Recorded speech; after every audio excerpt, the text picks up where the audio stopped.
अस्सलाम वालेकुम नाजरीन, खबर और हक़ाइक़ के साथ मैं हूँ उमर खत्ताब। रुकन सिंध असम्बली और पाकिस्तान तहरीक इंसाफ PTI के रहनुमा खुर्रमशेर जमान ने इलेक्शन कमीशन में दायर साबिक सदर आसिफ अली जरदारी के खिलाफ नाअहली की दरख्वास्त वापस ले ली है। इलेक्शन कमीशन में मेंबर सिंध अब्दुल गफ्फार की सरबराही में 4 रुकनी बेंच ने आसिफ अली जरदारी की नाअहली से मुताल्लिक दरख्वास्त पर समाअत की। समाअत के दौरान दरख्वास्त गुजार खुर्रमशेर जमान भी इलेक्शन कमीशन के दफ्तर पहुंचे और बेंच से इस्तदा की कि वो साबिक सदर के खिलाफ नाअहली केस की दरख्वास्त वापस लेना चाहते हैं और इस मामले को सुप्रीम कोर्ट में ले जाना चाहते हैं। Member Sindh election commission Abdul Ghaffar ने खुर्रमशेर जमान से मुतालबा किया कि वो दरख्वास्त वापस लेने से मुतालिक तहरीरी तौर पर बेंच को आगाह करें।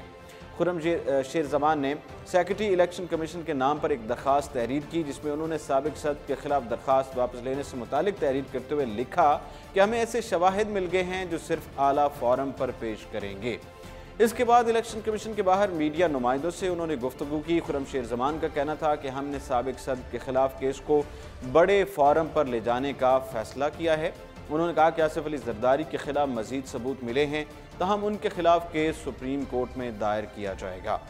खुर्रमशेर जमान ने आसिफ अली जरदारी के केस को पनामा पेपर्स केस से मुशाबहत देते हुए कहा कि यह पाकिस्तान का दूसरा बड़ा स्कैंडल है। इस वक्त हमें बात करने के लिए ज्वाइन किया है कर्नल रिटायर्ड सिकंदर घुमन साहब ने, जो कि तज्जियाकार हैं। अस्सलाम वालेकुम सर। जी वालेकुम सलाम। कैसे हैं सर आप? जी अल्हम्दुलिल्लाह मैं ठीक हूँ। सर, आज PTI की तरफ से आसिफ अली जरदारी के खिलाफ जो नाअहली की दरख्वास्त दायर की गई थी इलेक्शन कमीशन में, उसको आज वापस ले लिया गया है। खुर्रमशेर जमान ने वो दरख्वास्त दायर की थी और उसका मौक़िफ़ ये है कि हमें मज़ीद बड़े शवाहिद मिले हैं और हम बड़े फोरम पर इसको पेश करना चाहते हैं सुप्रीम कोर्ट में। देखिए, ये जो जूनियर कोर्ट्स होती हैं, जिसमें सेशन जजेस होते हैं, जिसमें हाई कोर्ट्स होते हैं, जो कि सबॉर्डिनेट्स हैं सुप्रीम कोर्ट के, उनका हिस्सा हैं, उनका पार्ट हैं, तो अगर कहीं ब्लंट किस्म की विटनेस मिल जाए, कोई बिल्कुल क्लियर कट की विटनेस मिल जाए, तो फिर लोअर कोर्ट्स में जाने की ज़रूरत नहीं है। अगर किसी ने उसमें जाना है तो उसने वक्त ज़ाया करना है। तो हर कोर्ट्स जो है उसका एक प्रोसीजर है और उस प्रोसीजर से गुजर कर ही उसका फैसला आता है।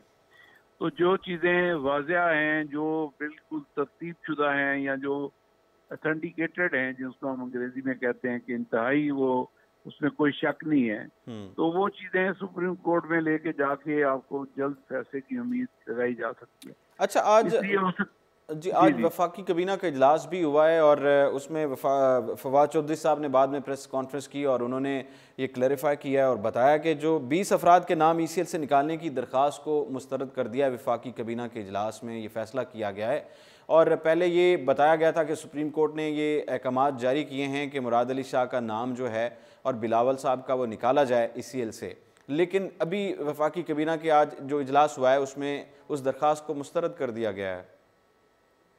देखें, ये प्रोगेटिव है गवर्नमेंट का कि यानी उसका इस्तेकाक है कि वो किसको ECL पे डाले और किसको ना डाले, क्योंकि गवर्नमेंट की जो फंक्शनरीज हैं वो एडमिनिस्ट्रेटिव कमांड उनके पास होती है और वो समझते हैं कि किसका कोई ऐसा एलिमेंट्री शक है जिनके ऊपर वो रखना चाहते हैं कि बाहर जाके वो शायद वापस ना आए। तो अभी आप देखें ना कि अभी दुनिया तो बेचारी यही समझ रही थी कि जैसे वो हमजा शहबाज है वो बाहर जा रहा है नॉर्मल, किसी को पता ही नहीं अभी तक। पाकिस्तान की कौम को इतना डाइवर्ट कर दिया गया है मेंटली और उसकी इमेजिनेशन, उनकी सोच इतनी तब्दील हो गई हुई है नवाज शरीफ की गवर्नमेंट से, की वजह से कि वो बेचारे इस चीज़ को मानने के लिए तैयार ही नहीं है कि मुल्क अंधेरों में डुबो दिया है इस गवर्नमेंट ने जो पहले थी। अब ये गवर्नमेंट ऑनेस्ट है, ये बहुत ये वाजिया है, ये गवर्नमेंट ये अपने मंशूर में वाजिया है कि उन्होंने अकाउंटेबिलिटी क्रॉस बोर्ड करनी है और ये यकीन रखें कि ये इन्हीं गवर्नमेंट का वतीरा है कि अगर आपके ये जो एहतसाब कमीशन का चेयरमैन है उन्होंने आज वाज़िया किया है कि अगर हम अपोजिशन लीडर का एहतसाब कर सकते हैं तो हम जो है जो वज़ीर आज़म का भी कर सकते हैं। तो उन्होंने हर चीज़ क्रॉस ही बोर्ड वाज़िया कर दिया जी। गवर्नमेंट की जो फंक्शनरीज हैं वो मुल्क के लिए सोचती हैं और मुल्क का ही नंबर 1 उनका ही होता है।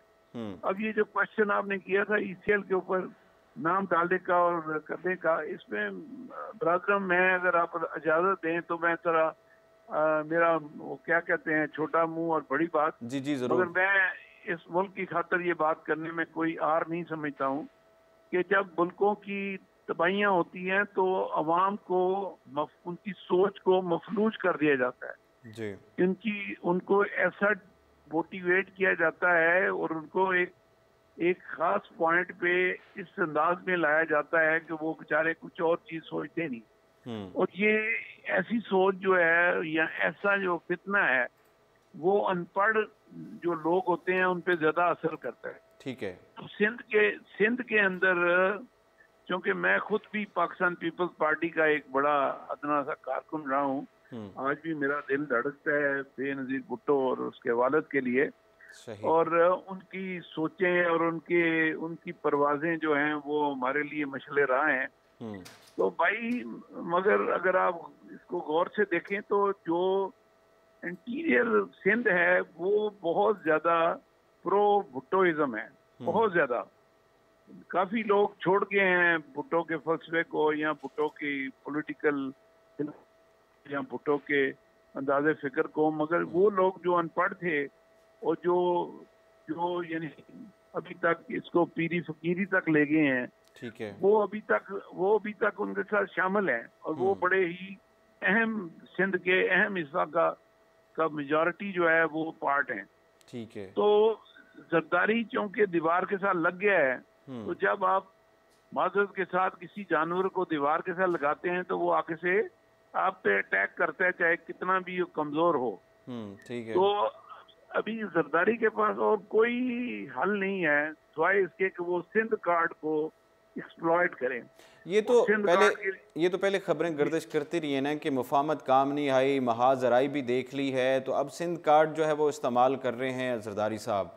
और आज मखदूम अहमद मखदूम साबिक गवर्नर जो हैं नवाज शरीफ से मुलाकात करने भी आए हैं कोट लखपत जेल में, और उन्होंने जरदारी साहब का कोई पैगाम भी दिया है। क्या जरदारी साहब जो है वो कोशिश कर रहे हैं नून लीग को अपने साथ मिलाने की? देखें, ये तो अभी ये जो सूरत हाल पाकिस्तान में पैदा हो चुकी है वो तो आपको शायद अंदाजा नहीं है भट्टू साहब। मुझे कहने दीजिए कि पाकिस्तान को इन्होंने टके का नहीं छोड़ा। We are valueless and we are absolutely priceless people now. हमारी कोई बुकत नहीं है, हमारी दुनिया में कोई किसी के आगे हम आंखें नहीं उठा सकते। आज मुझे दुख होता है, मुझे अफसोस होता है, मेरा दिल रोने को करता है कि यूएई जो है ये कल को तो हमारे पीछे ये हमारी उंगली पकड़ने की ख्वाहिश रखते थे और इनको चलना हमने सिखाया, इनको सारा कुछ ही हम लोगों ने बताया और आज वो हमें मदद कर रहे हैं। और हमें देखें, ये इसमें कोई शक नहीं है, कुरान में वाज़िया है कि ऊपर वाला हाथ नीचे वाले हाथ से बेहतर है। आज वो हमारे लिए ऊपर का हाथ है और हम नीचे वाला हाथ है। देने वाला लेने वाले से बेहतर है। तो अल्लाह माफ करे। इमरान खान एक बहुत बहादुर और बड़ी दूर सोच का मालिक है और वो, आप मेरी बात याद रखिएगा, he will be your next leader of Islamic world. उसने जो अपने कैरेक्टर से और अपनी जुर्रत से और अपनी तको से और अपनी जद्दोजहद से जो मकाम हासिल किया है वो अल्लाह ने उसको दिया है। And he is a total miracle for the Islamic world. ठीक है। वर्ल्ड को एक सहारा मिला है कि एक ऐसा आदमी जो बहुत ज्यादा, देखें, परफेक्ट तो अल्लाह ताला की जात है। मैंने शुरू में भी कहा कोई आदमी परफेक्ट नहीं होता मगर अल्लाह की जात होती है और इंसान है, गलती का पुतला है। वो कहते हैं ना अंग्रेजी में, to sin is absolutely, it is very much human factor. तो आप उस चीजों को छोड़ें कि जी जहाज ले लिया उसने, हेलीकॉप्टर, मैं पायलट रहा हूँ हेलीकॉप्टर का, मैं उड़ाता रहा हूँ। ये हमारे जमाने में ये छोटे छोटे लोग जो कोई ये कह जी ये फलाना मिनिस्टर है तो ये फलाना है तो इसने इधर जाना है तो उसने उधर जाना है। लोग इस्तेमाल करते जी हैं, जी, गवर्नमेंट फंक्शनरीज हेलीकॉप्टर का इस्तेमाल करते हैं खासतौर सभी पे करते हार्ड रहे एरिया हैं। से। अच्छा सर, आज फवाद चौधरी साहब ने जब प्रेस कॉन्फ्रेंस की ईसीएल के बारे में, तो उन्होंने बात की, हमने डिस्कस भी किया, लेकिन उन्होंने शाहिद इन्होंने खकान अब्बासी पर भी तनकीद की है और उन्होंने कहा कि इन्होंने जब वजारत का ओहदा संभाला था तो ये प्रेस गैस पर कॉन्फ्रेंस जो है ना किसने वो, की? फवाद चौधरी ने? फवाद चौधरी साहब ने शाहिद जी खकान जी जी। अब्बासी पर तनकीद की है और उन्होंने कहा है कि शाहिद खकान अब्बासी साहब ने जब वजारत का ओहदा संभाला था तो उस वक्त गैस पर जो कर्जा था वो ना होने के बराबर था, और जब उन्होंने जी वजारत से ओहदा छोड़ दिया तो उस वक्त गैस पर 157 अरब रुपए कर्ज था। तो मतलब उनका ये कहना था कि मुस्लिम लीग जो नून है, उनके जो वज़रा हैं, उन्होंने जहाँ जहाँ भी हाथ रखा है, जिस इदारे पे हाथ रखा है, उस इदारे को अरबों का नुकसान हुआ है। सर, नुकसान नहीं हुआ, ये फायदा हुआ है इन लोगों को। आप नुकसान उसको ना कहें, आप ये कहें कि गवर्नमेंट डूब गई है, अवाम मर गए हैं और ये अब्बासी साहब जहाजों के मालिक बन गए हैं। खुदारा जरा अवाम की सोच में सच्चाई पैदा करवाएं, अवेयरनेस पैदा करवाएं, उनको बताएं आपके साथ हुआ क्या है। जी अभी ये 157 अरब रुपया जो ये कह रहे हैं, आप सोच नहीं सकते कि एफेड्रीन केस में और इस सुई गैस के, ये जो दूसरी होती है जो गैस, लिक्विड गैस, जी जी उसमें उसमें ये जो अब्बासी साहब हैं, इनके खिलाफ शेख रशीद ने एक रिट दायर की थी जिसके ऊपर ये उस वक्त तो बच गए थे, मगर शेख रशीद का आज भी दावा है कि ये जो अब्बासी है ये किसी सूरत उस केस में से बच नहीं सकता। आप सोच सकते हैं कि अगर एक आदमी ब्लंट बात करता है, जुर्रत के साथ करता है, ठीक उसके है। अंदर कोई चोर नहीं, तो वो बिल्कुल वाज़ेह हो जाता है। और ये मेरी बात याद रखिएगा कि अब्बासी अनफॉर्चुनेटली, एक वालिद बहुत अच्छे आदमी थे, एयरफोर्स में उन्होंने जॉब की है, मुलाजमत की है। हम भी सारे फौजियों के बच्चे हैं और हम समझते हैं अगर हमने एयरलाइंस बना दी हैं तो ये तो इसका मतलब है हमें शॉर्टकट लाइफ में कुछ मिला है। ठीक है, और मतलब ये इन्होंने इतना सा गवर्नमेंट। करप्शन जी जी। करप्शन करके अपनी जेबें भरी हैं। सर आखिर में, नहीं सर, सर करप्शन नहीं है, मैं इसको क्रिमिनल करप्शन का नाम दूं।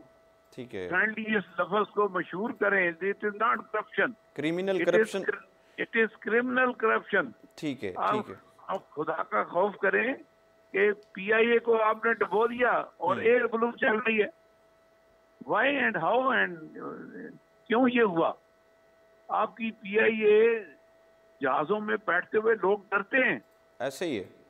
We need a miracle to survive the PIA. और आज अरबों डॉलरों के कर्जे में वो डूब गई है। स्टील मिल का आप सोच नहीं सकते कि क्या किया है इन्होंने।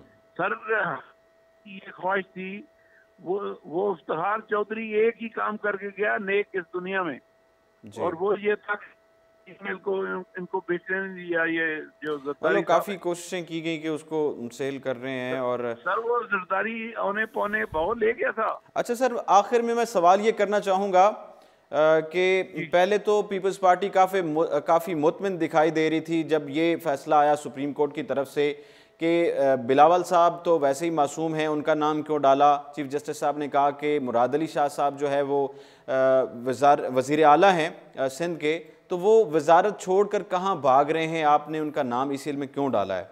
तो अभी उन जो आज इजलास हुआ है उसमें वो उसको मुस्तरद कर दिया गया, उन्होंने नाम नहीं निकाले। तो अब आप क्या देख रहे हैं, अब जो पीपल्स पार्टी है उसका लाहे अमल क्या होगा इस पर? सर मैं एक चीज आपको बता दूं कि बिलावल की जहां तक बात है, वो तो मैं भी ये कहूंगा कि वो बच्चा है, उसके मेरा नहीं ख्याल कि उसकी इंफॉर्मेशन में ये हो। या जब इसको डायरेक्टर बनाया गया तो उस वक्त उसकी उम्र जो थी वो ही was like a small kid जी। तो उसका तो मैं इतना कसूर नहीं कहता हूँ। मगर ये आपको मैं बता दूं कि बाकी दुनिया के लिए ये बड़ी बात, मेरी गौर से सुने। मैं ये आपको बता रहा हूँ कि पाकिस्तान की जमीन तंग हो जाएगी इन लोगों के लिए जिन्होंने पाकिस्तान को लूटा है। ठीक है। पाकिस्तान अल्लामा इकबाल का वो ख्वाब है जो हुजूर पाक ने उसको कहा। ये कायदे-ए-आज़म को भी हुज़ूर पाक ने इसका जो है वो अंदिया दिया। ठीक है तो सर, ये ठीक है। ऐसा लिंक है जिसने तबाह किया पाकिस्तान को, उसका पूरा हुलिया बिगड़ गया, वो बर्बाद हो गया। ठीक है। माजरत से मुझे कहने दें, ज़ियाउल हक की बॉडी नजर नहीं आई, वो पता नहीं किधर डूब गया, मगर दफनाया उन्होंने एक ताबूत ही था उधर। जी। मैं भी उसका पायलट रहा हूँ। सही। अब छोड़ दें ये बातें, ये लोग बेचारे बेवकूफ बना दिए गए। ये कौम बेवकूफ नहीं थी, ये बेईमान कौम नहीं थी।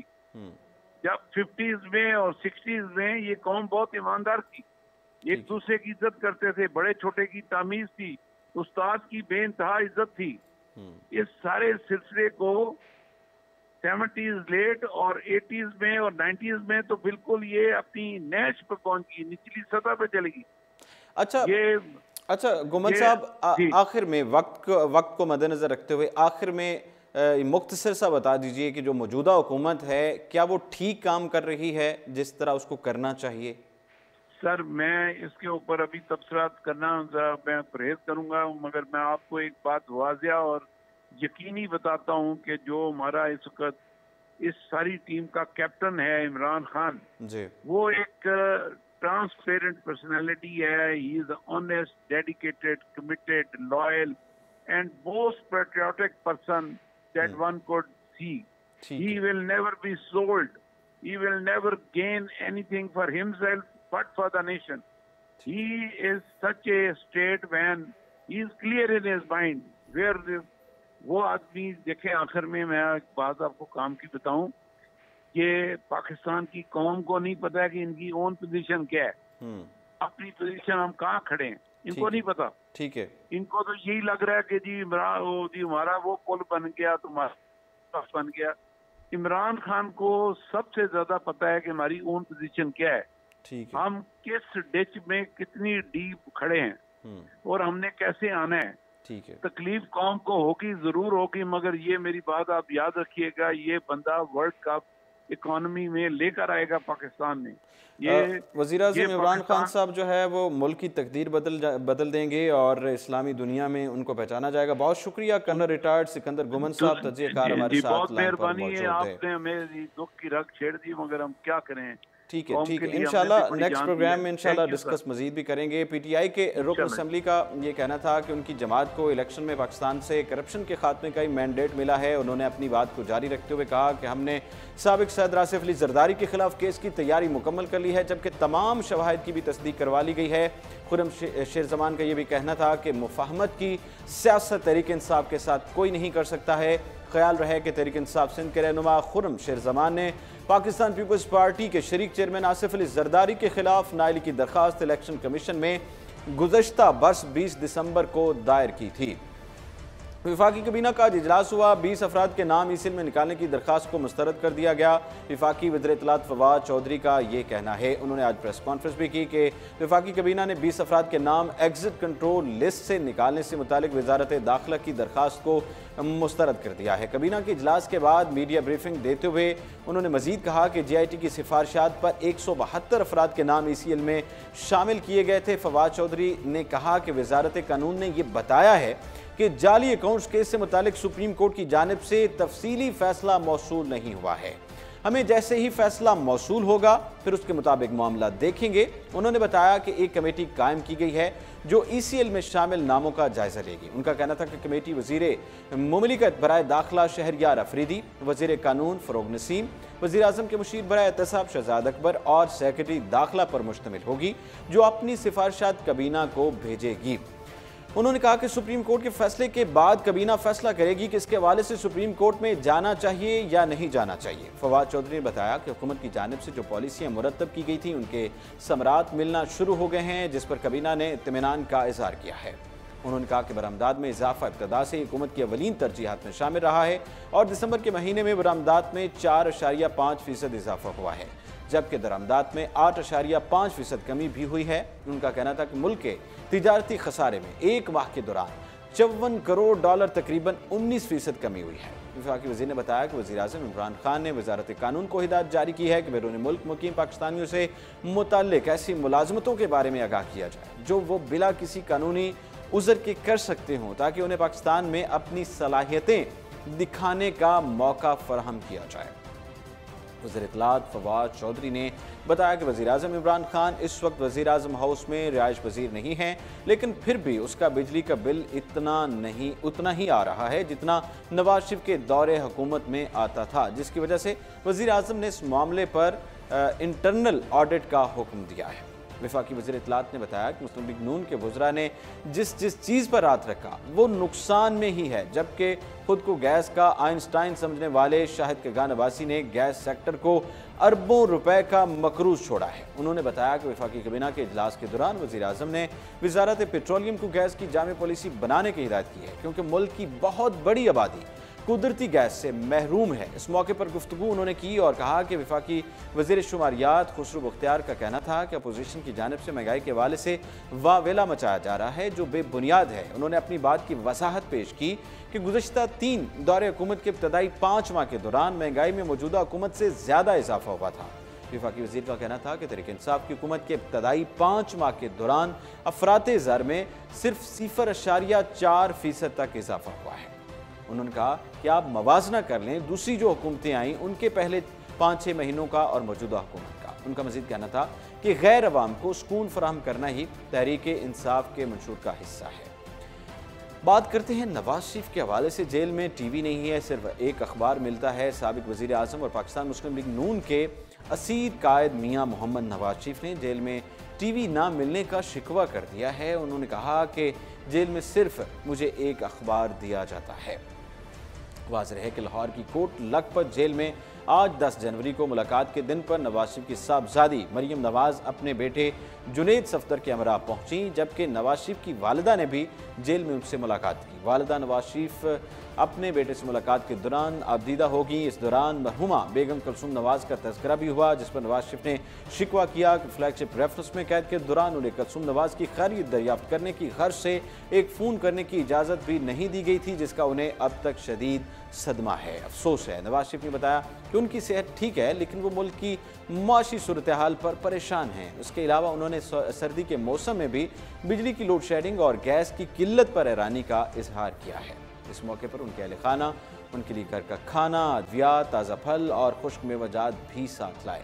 अहले खाना के अलावा नवाज शरीफ ने मुस्लिम लीग नून के रहनुमाओं साबिक वज़ीर आज़म शाहिद कगान अब्बासी, राना सनाउल्लाह, राना तनवीर हुसैन और दीगर से भी मुलाकात की, जबकि जेल के बाहर सैकड़ों की तादाद में कारकुनान भी पहुंचे और नारेबाजी का सिलसिला शुरू किया गया। इस दौरान कारकुनों के पुलिस के साथ झड़प भी देखने में आई। दूसरी जानिब जेल सराय ने साबिक वज़ीर आज़म की खराबी सेहत के हवाले से खबरों की तरदीद करते हुए कहा कि नवाज शरीफ खैरियत से हैं। उनका रोज़ाना की बुनियाद पर चेकअप किया जाता है, जिसमें उनका ब्लड प्रेशर लेवल पर है और शुगर भी चेक की जाती है। ये बात वाज़ेह है कि गुज़श्ता माह 24 दिसंबर को इस्लामाबाद की अगर बात करें तो एहतसाब अदालत के जज अर्शद मलिक ने कौमी एहतसाब ब्यूरो नैब की जानिब से दायर अल-अज़ीज़िया स्टील मिल्स और फ्लैगशिप रेफरेंसेस का फैसला सुनाया था।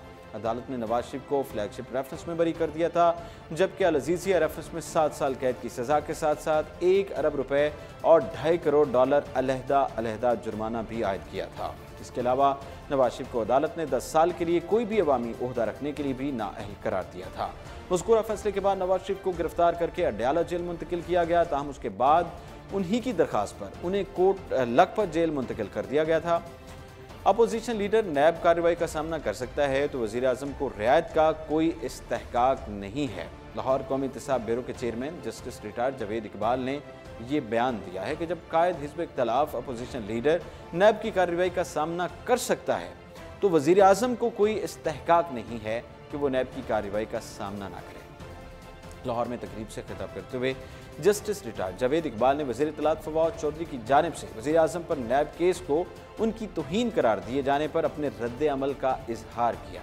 चेयरमैन नैब ने कहा कि जब कायद हिज़्ब इख्तिलाफ नैब की कार्रवाई का सामना करने के लिए तैयार है और वो कर रहा है और कर सकता है तो वज़ीर आज़म को कोई इस्तेहकाक नहीं है कि वो नैब की कार्रवाई का सामना ना करें। बहुत सादा लोग हैं जिन्होंने वज़ीर आज़म की तौहीन का कहा। ये वज़ीर आज़म की तौहीन नहीं बल्कि उनकी इज़्ज़त में कई गुना इजाफा हुआ है, उनकी तौकीर हुई है और कद काट में इजाफा हुआ है। ये अमली कदम है कि वो पाकिस्तान से बदउनवानी का खात्मा करेंगे। ये बात साबित हुई है कि पाकिस्तान में कानून की हुक्मरानी है, जबकि वज़ीर आज़म का नारा था कि वो पाकिस्तान से बदउनवानी ख़त्म करेंगे। चेयरमैन नैब का कहना था कि आज तक हिज़्ब इक़्तिदार से रियायत करने का नैब पर दबाव नहीं आया। ऐसा दबाव अभी जाता है तो नैब कभी इसके सामने सरनगू नहीं होगा। रोज़े अव्वल ही कहा था कि अपना काम आइन और कानून के मुताबिक काम करेंगे। और जस्टिस रिटायर्ड जावेद इकबाल ने मज़ीद कहा कि आलमी तासुर है कि पाकिस्तान में बदउनवानी के खात्मे के लिए संजीदा कोशिशें की जा रही हैं। कानून की हुक्मरानी लाने में चीफ जस्टिस तमाम जजेस को खिराज तहसीन पेश करते हैं।